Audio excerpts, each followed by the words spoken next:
40 years, Sydney has had three different major art schools. One of them is the National Art School, the other one is the Sydney College of the Arts, and we also had University of New South Wales Art Design. And each of those has had a different teaching focus and a different philosophy.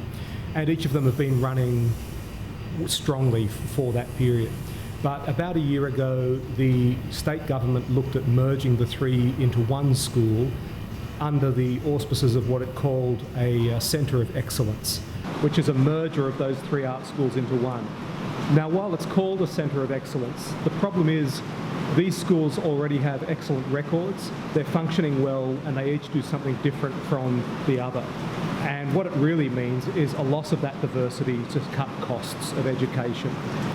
I think that the tendency in our society not to recognise the importance of art education is actually an international thing, but perhaps even a little worse in Australia, because we tend to be a society that values physical achievement, sport, the great outdoors, and art has sometimes traditionally been seen as a peripheral and somewhat frivolous activity.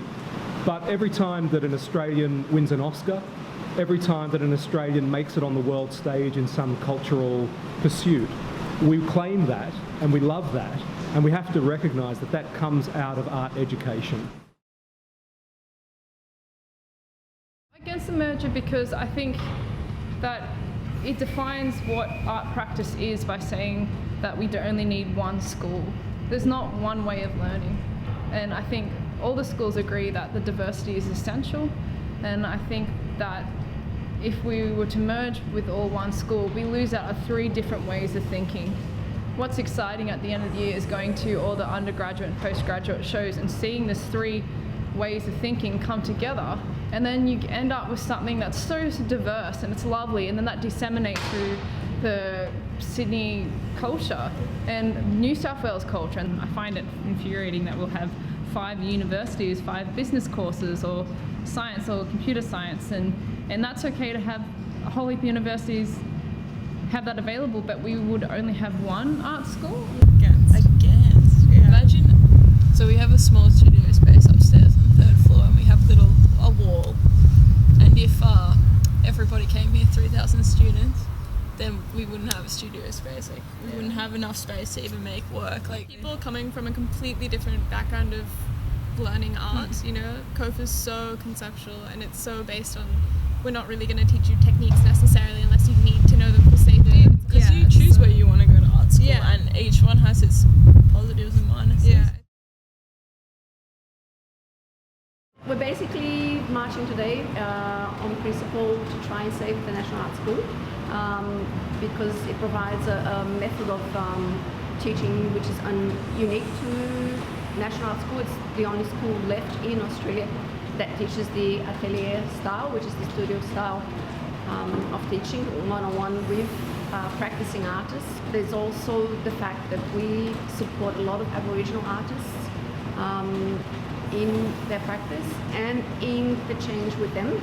We go out and learn what they do, so that's also on the thread. I chose to study at the National Art School because of the fact that it still recognises the traditional crafts, along with the fact that it needs to be academic on a national level.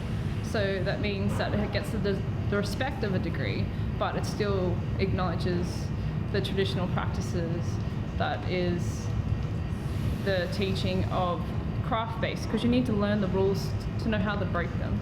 And the quality of teaching they get here is phenomenal, because you're not just a number, it's not large classes, you actually get a teacher that comes around every week to see your progress. The site of a community, and that community has its roots in Australia's cultural heritage. It's been here since 1922 on this site, and it's taught many of Australia's most successful artists. So if you diminish this school and if you move it off this campus, then you actually lose a whole hub where people have gathered, where ideas have been exchanged. And as a teacher, I know that the way that I teach, having taught in a lot of different places, is different here.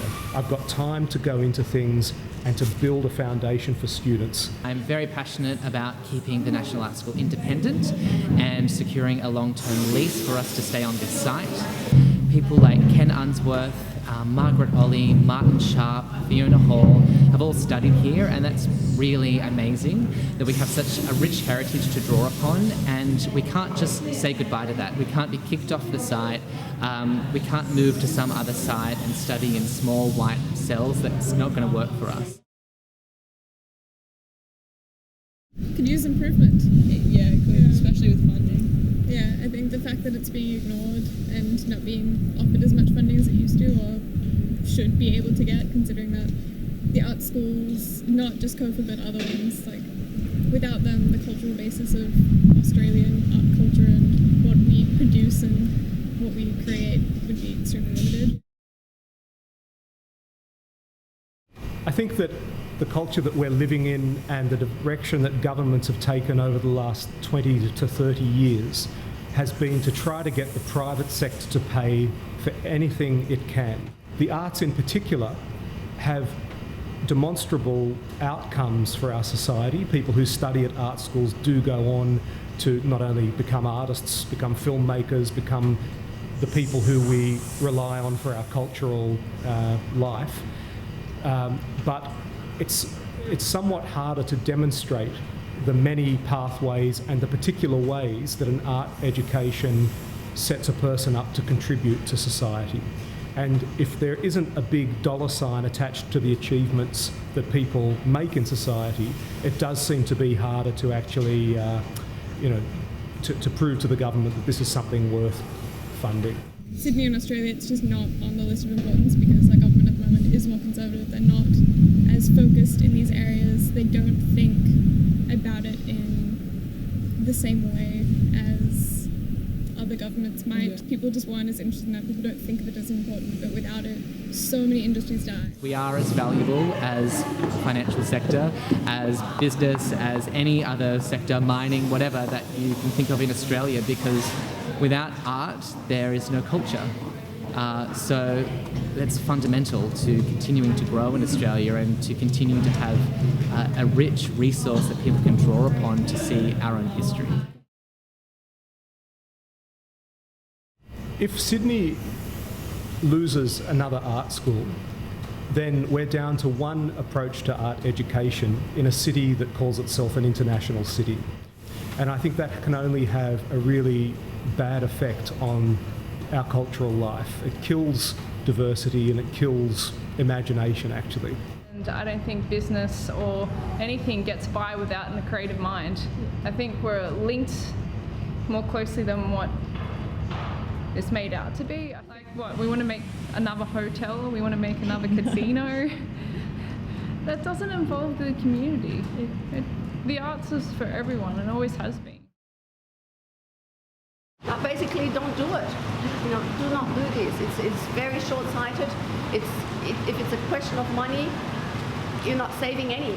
Education is the backbone of everything, and we see that disappearing in one way or another. I mean, what kind of a future, what kind of a culture are we creating for ourselves when we don't allow good culture to happen at the school ground level, from the very beginning, from primary all the way to now. Like you've got to look after education to have a culture in a country.